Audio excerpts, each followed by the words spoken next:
तो आप देख रहे हैं द आशीष साहब चैनल। तो आज मैं एक ऐसा कहानी लेके आया हूँ जिससे आपके रूह कब आ सकती है। तो ध्यान से सुनिएगा। यह कहानी उत्तराखंड के एक छोटे से टाउन कोटद्वार के पास की है।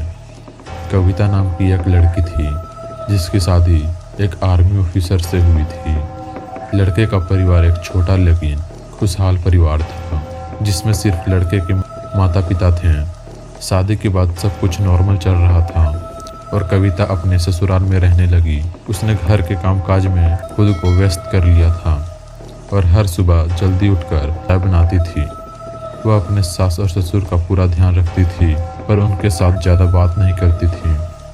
सास ससुर को ये थोड़ा अजीब लगता पर उन्होंने सोचा शायद यही उसका स्वभाव होगा।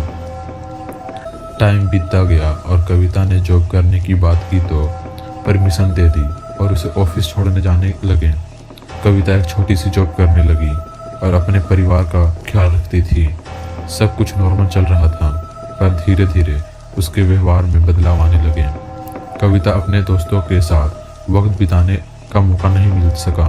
ससुर ने भी उसकी बात मान ली और उसे अकेले ऑफिस आ जाने की इजाज़त दे दी। इसी बीच कविता की सास की तबीयत बिगड़ने लगी। उन्होंने हर तरीके का इलाज कराया पर उनकी तबीयत में कोई भी सुधार नहीं आया। सास बिस्तर पर पड़ी रहती और धीरे धीरे कविता पर ही निर्भर हो गई। एक दिन जब कविता का पति घर आया तो उसने अपनी माँ की तबीयत और कविता के व्यवहार में बदलाव को लेकर चिंता जताई। कविता हर काम में माहिर थी पर अपनी अलमारी हमेशा बंद रखती थी। पति ने जब अपने कपड़े रखने की बात कही तो कविता ने अजीब बहाना बनाते हुए मना कर दिया।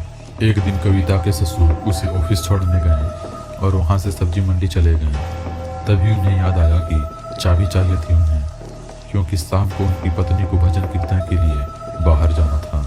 वह वापस ऑफिस पहुँचे और कविता को बुलाया पर वहाँ के एम्प्लॉय ने बताया कि कविता नाम की कोई लड़की वहाँ काम नहीं करती। ससुर को यकीन नहीं हुआ।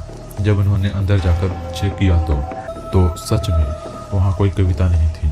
अगले दिन कविता के ससुर ने उसे ऑफिस छोड़ने के बाद चुपके से उसका पीछा किया। उन्हें देखा कि कविता ऑफिस नहीं जा रही बल्कि अपने मायके जा रही है। ये देखकर ससुर ने अपने बेटे को सब कुछ बताया। बेटा तुरंत छुट्टी लेकर घर आ गया। जब उसने कविता से सच जानने की कोशिश की तो उसने अलमारी खोलने का फैसला किया। कविता के गद्दे के नीचे से चाबी मिल गई और जब उसने अलमारी खोली तो वहाँ एक भयानक दृश्य था। अलमारी के अंदर बेटे का एक फोटो रखा हुआ था जिस पर सिंदूर और आटे का दिया जल रहा था। पास में एक कटोरी तेल और कुछ काले जादू का सामान था। ये देखकर सबके होश उड़ गए। बेटे ने तुरंत कविता का फोन चेक किया जहां कुछ भयानक बातें पता चली। कविता की मां और बहन के साथ एक व्हाट्सएप ग्रुप था जिसमें वो काले जादू के बारे में बात कर रही थी। कविता की मां उसे अपने सास ससुर के खाने में अपने से जुड़ी गंदी चीजें को मिलाने के लिए कहती थी जिससे वह धीरे धीरे उनकी बातें मानने लगे।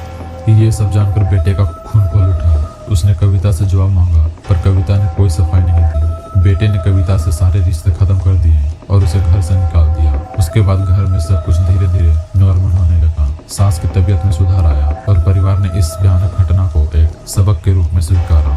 इस कहानी ने एक नया सच दिखाया। कभी कभी जो हम आंखों से देखते हैं वह सच नहीं होता और एक सीधा साधा चेहरा भी कितनी गहरी बातों को छुपा सकता है। सोचो, क्या तुम किसी पर अंधा विश्वास